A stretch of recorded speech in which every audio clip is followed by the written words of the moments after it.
आधार पर हम इसे दो प्रकार में बांटते हैं। क्लियर है? यहां देखिए बच्चे, कहा गया है कि दिशा एवं स्थायित्व के आधार पर, दिशा एवं स्थायित्व के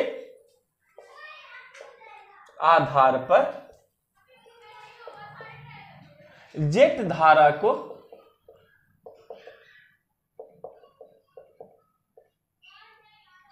दो प्रकार में बांटते हैं।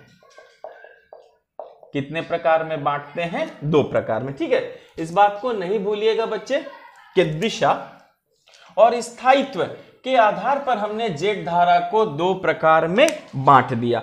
अब देखते हैं ये दो प्रकार क्या है। तो बच्चे याद रखिएगा कि पहले को कहा गया है पछुआ जेट धारा, पछुआ जेट धारा।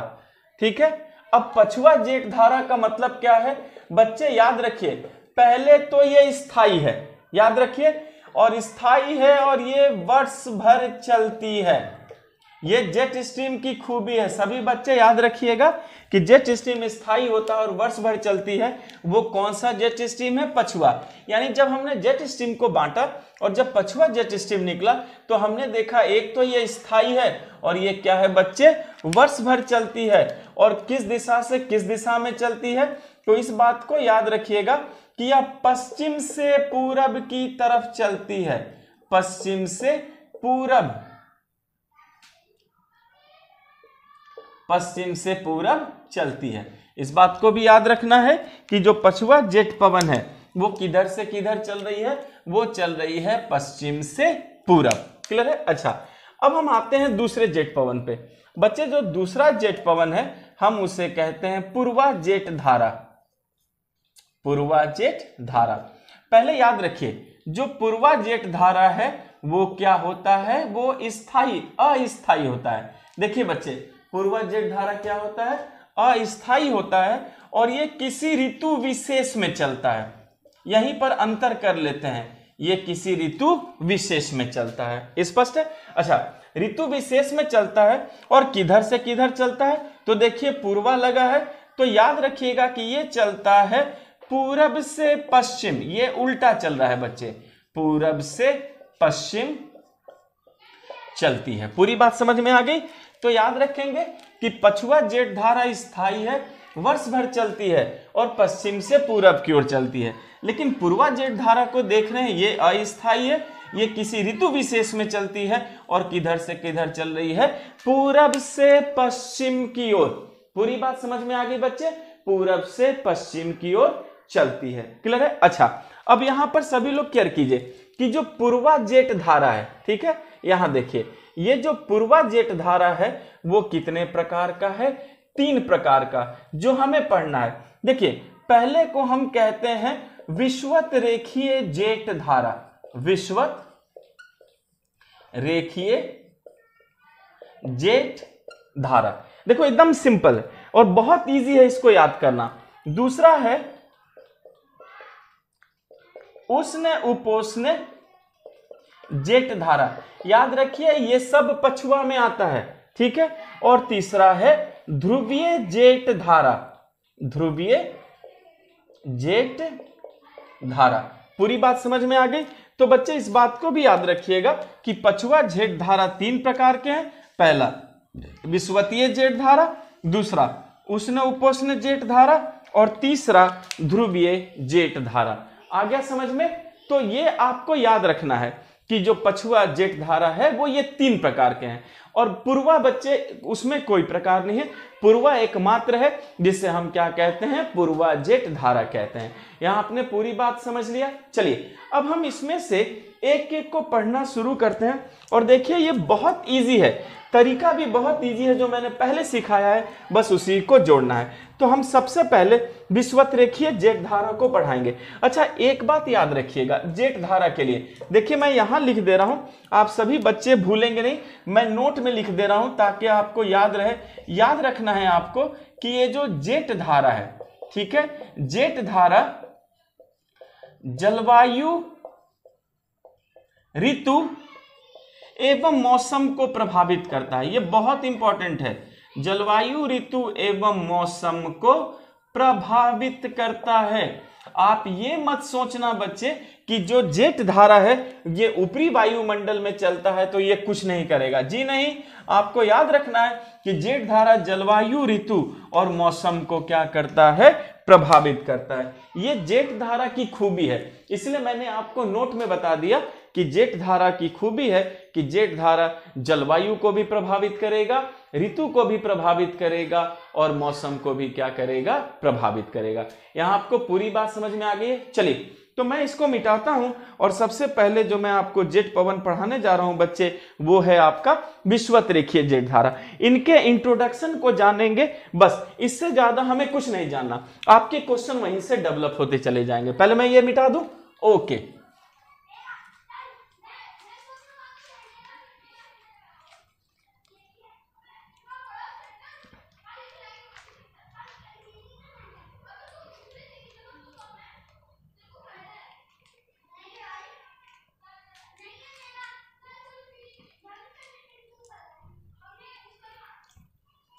पहला है विषुवत रेखीय जेट धारा। याद रखिए हम पछुआ में पढ़ रहे हैं।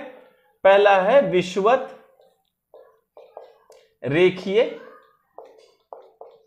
जेट धारा। पूरी बात समझ में आ गई ना। अब बच्चे प्रश्न है कि विषुवत रेखीय जेट धारा कहां चलती है, कहां बहती है। तो पहले आपको क्या दिमाग में आया कि ये क्षोभ मंडल की ऊपरी सीमा में ही तो बहेगी। तो विषुवत रेखीय जेट धारा भी बच्चे क्षोभ मंडल के ऊपरी सीमा में ही इसे बहना है, लेकिन हमें पता करना है कि कैसे आया और कहां से आया। पूरी बात समझ में आ गई। तो बच्चे याद रखना कि मैंने आपको क्या बताया था, सभी लोग ध्यान से देखिए। जैसे मान लीजिए ये 0 डिग्री है, ठीक है, और ये क्या बना दिया मैंने, सूर्य। तो मैंने कहा था ना 0 डिग्री पर सूरज की रोशनी सालों भर सीधी पड़ती है, टेम्परेचर हाई होगा, हवा गर्म होकर ऊपर उठेगी तो प्रेशर क्या होगा, लो होगा और जमीन पे क्या बन जाएगा, लो प्रेशर। लेकिन जब ये हवा ऊपर उठेगी बच्चे तो क्षोभ मंडल की ऊपरी सीमा में इकट्ठा होगी, और जैसे ऊपरी सीमा में इकट्ठा होगी क्या बनेगा, हाई प्रेशर। और उसके सामने अगर कहीं पर भी लो प्रेशर हुआ बच्चे, तुरंत ये हवा जेट के समान बहना क्या कर देगी, शुरू कर देगी। देखिए यही है विषुवत रेखीय जेट पवन। क्लियर हो गया। यानी जहां एलपी मिला तुरंत ये आगे की ओर बढ़ गई। तो सभी बच्चे याद रखिएगा कि विषुवत रेखीय जेट धारा का जन्म कैसे होता है, जब विषुवत रेखा पर सूर्य की रोशनी सीधी पड़ती है और उष्णाद्र हवा तेजी से ऊपर उठती है, और ऊपर उठने के कारण ऊंचाई पर उच्च दाब बना देती है। ठीक है, यहां देखिएगा बच्चे, बहुत इजी है, याद रखेंगे। विषुवत रेखा पर सूर्य की रोशनी, विषुवत रेखा पर सूर्य की रोशनी, ये सब मैंने आपको सिखा दिया है। ठीक है, विषुवत रेखा पर सूर्य की रोशनी सीधी पड़ने से तापमान बढ़ने से, सीधी पड़ने से तापमान बढ़ने से उष्णाद्र हवाएं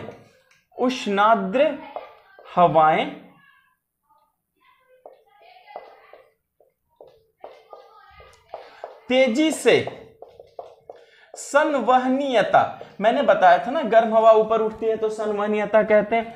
तेजी से संवहनीयता बढ़ने, उष्णाद्र हवाएं तेजी से संवहनीयता से ऊपर उठती है, तेजी से संवहनीयता से ऊपर उठती है एवं उच्च दाब बनाती है, ऊपर उठती है एवं उच्च दाब बनाती है।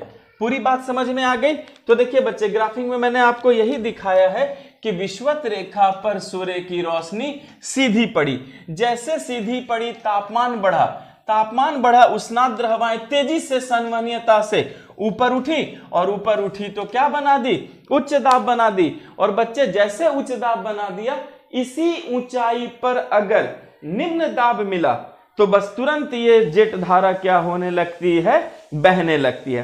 पूरी बात समझ में आ चुकी है बच्चे। तो आप भूलेंगे नहीं कि इसी ऊंचाई पर लो प्रेशर होने से तुरंत हवा लो प्रेशर की ओर बढ़ जाती है। क्लियर है। फिर देखिए, इसी ऊंचाई पर इसी ऊंचाई पर, ठीक है, निम्न दाब होने के कारण, निम्न दाब, और निम्न दाब किस तरफ है? पूरब की तरफ, तभी तो ये पश्चिम से पूरब की ओर जाएगी। देख रहे हैं ना बच्चे, पश्चिम से पूरब की ओर जाएगी, यानी इधर वेस्ट है और इधर क्या है? ईस्ट है।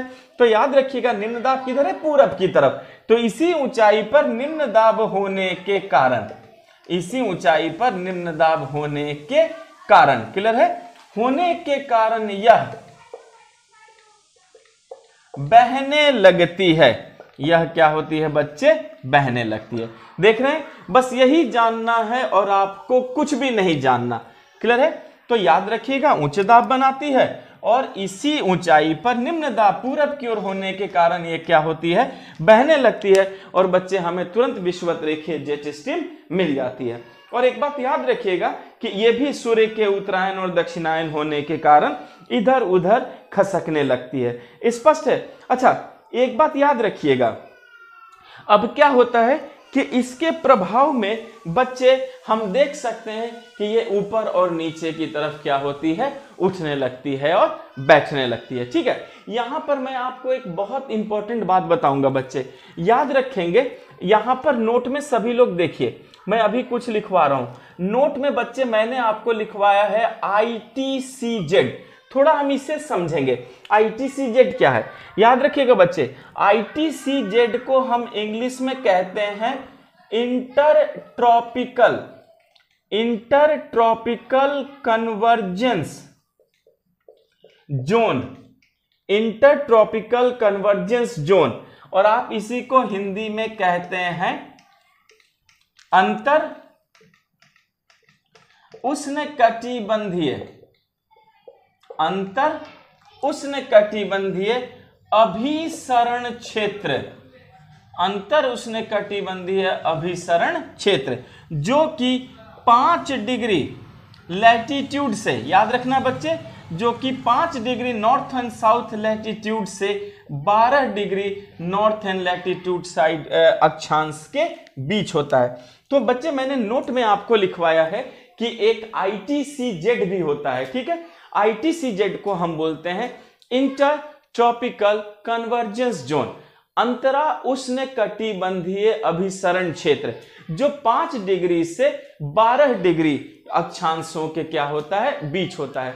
तो एक बात याद रखिएगा कि जब विषुवत रेखीय जेट स्ट्रीम क्या करती है बच्चे? वो बहती है तो वो इस पर प्रभाव डालती है। देखिए, पहले इस बात को याद रखिएगा कि जो ITCZ है वो 5 डिग्री से लेकर 12 डिग्री के बीच बहता है, क्लियर है? और जब ये हवा बहती है जेट स्ट्रीम, तो वो इस ITCZ पर क्या करती है? प्रभाव डालती है। देखिए कैसे, एक बात याद रखिएगा, पहले मैं इसको मिटा देता हूं। यहां तक आपने सब लिखा, और देखिए कैसे हम ITCZ, इसका प्रभाव ITCZ पर दिखाएंगे। आपको बस बच्चे इतना जानना है, इसी से सब क्लियर हो जाएगा। ठीक है, चलिए यहां देखिए सभी लोग, पहले मैं ये मिटा दूं।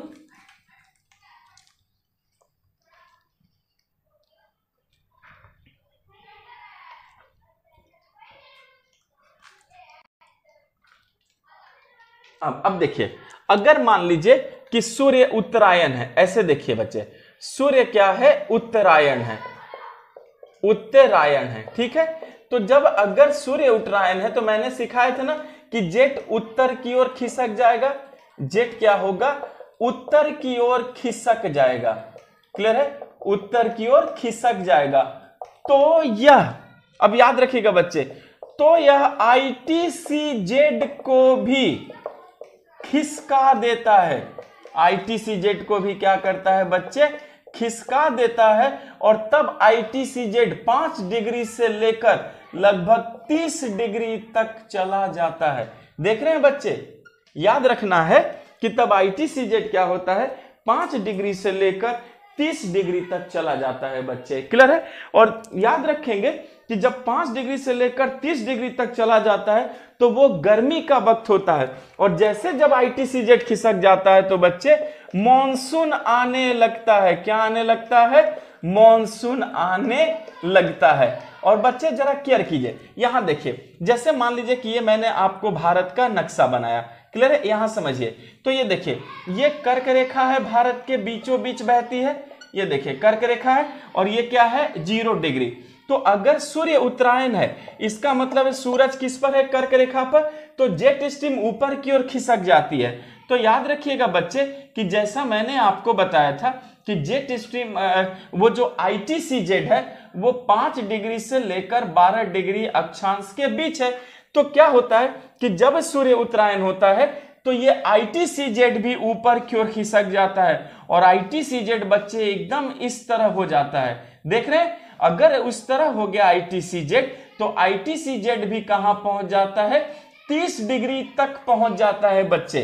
देखिए यह मैंने डॉटेड में बना दिया कि वो 12 डिग्री लैटिट्यूड होता है, लेकिन जब सूर्य उत्तरायण हुआ तो ये जो ITCZ है ये ऊपर की ओर खिसक कर पूरे उत्तर भारत को कवर कर लेता है और जैसे उत्तर भारत को कवर करता है बच्चे तुरंत भारत में क्या आने लगती है, मॉनसून आने लगती है।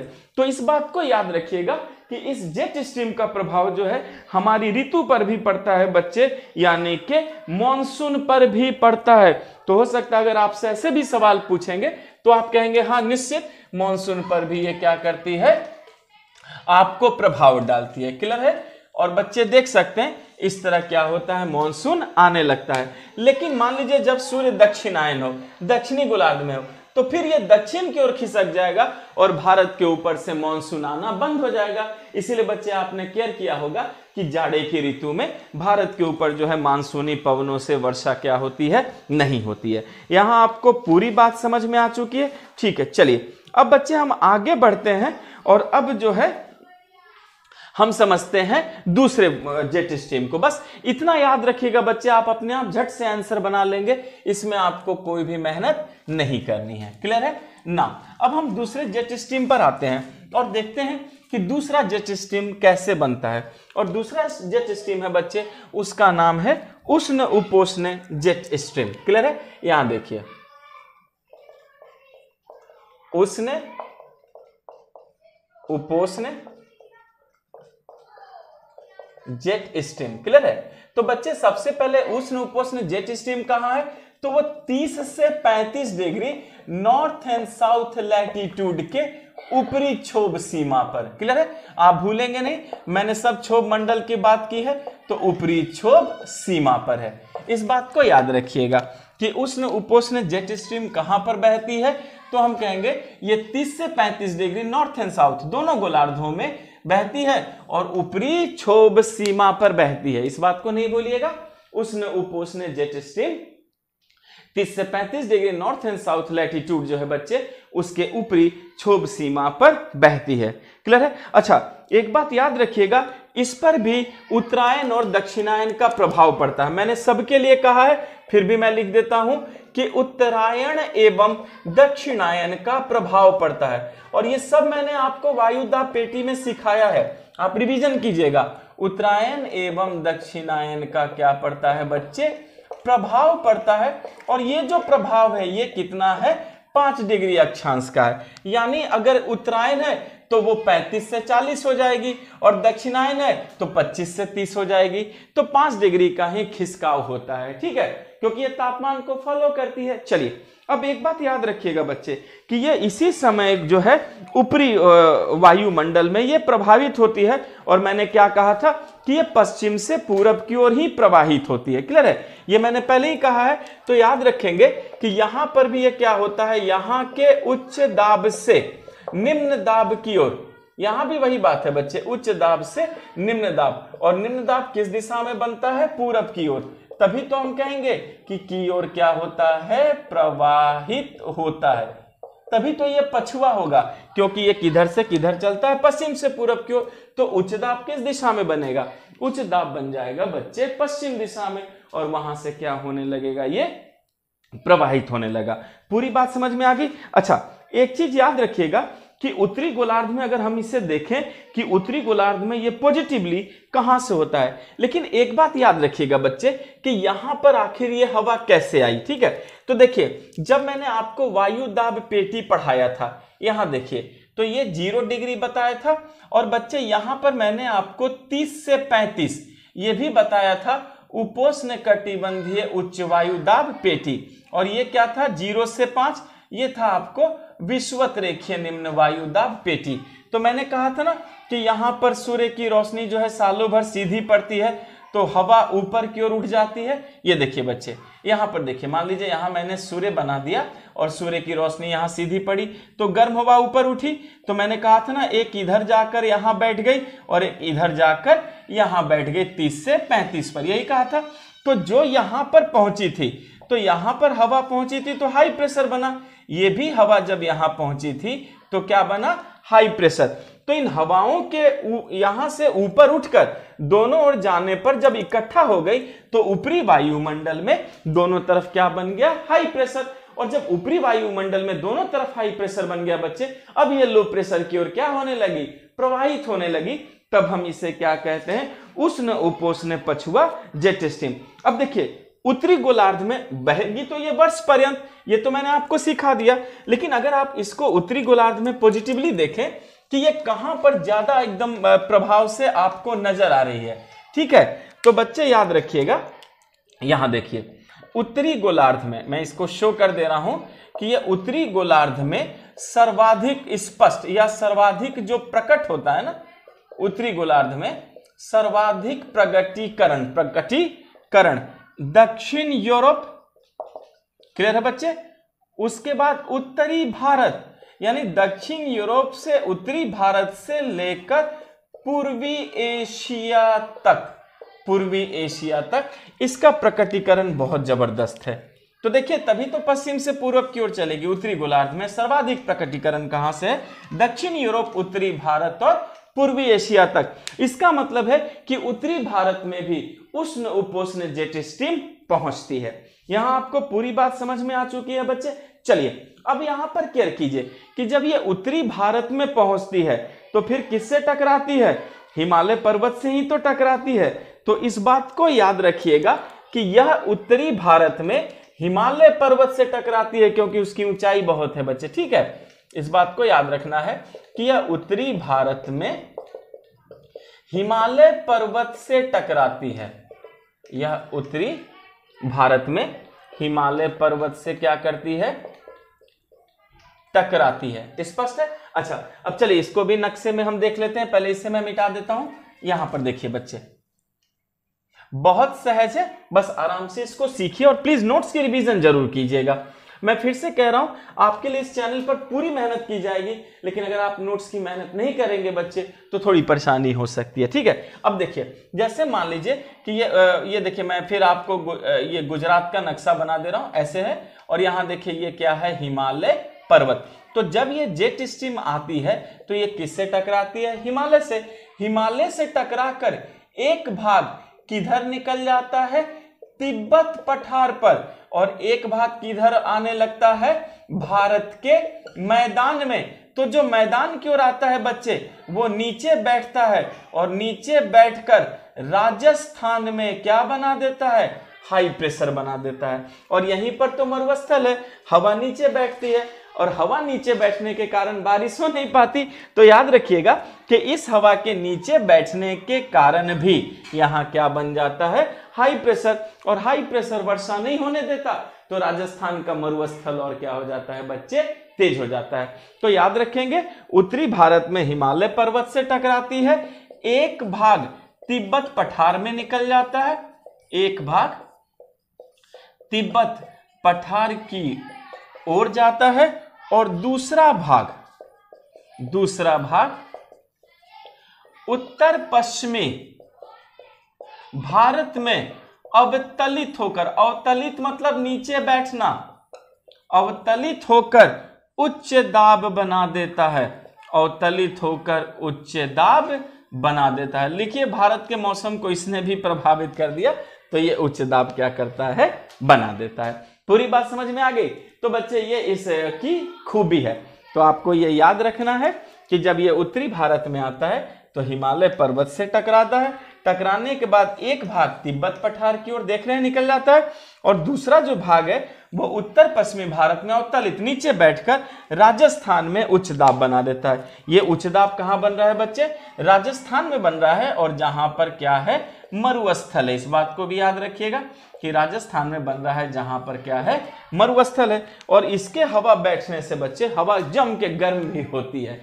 तो हम इंडियन ज्योग्राफी में इसके प्रभाव को और व्यापक रूप से पढ़ेंगे। याद रखिएगा कि कहीं ना कहीं अगर मैं भारत की चीजों से इसे जोड़ रहा हूं, तो जब मैं इंडियन ज्योग्राफी में आऊंगा तो इसी चीज को आगे बढ़ाकर फिर इसके फैक्टर को, भारत में ऋतु, जलवायु, मौसम में क्या प्रभाव है, वो सारी चीजें मैं आपको बताऊंगा। यहां आपने पूरी बात समझ ली। चलिए, तो बच्चे यहां पर हमने क्या किया, उष्ण उपोष्ण जेट स्ट्रीम को भी बखूबी सीखा। अब हम इसके तीसरे पर चलते हैं, जो कि क्या है, ध्रुवीय जेट पवन है। यहां आपको पूरी बात बखूबी समझ में आ चुकी है। Thank you class.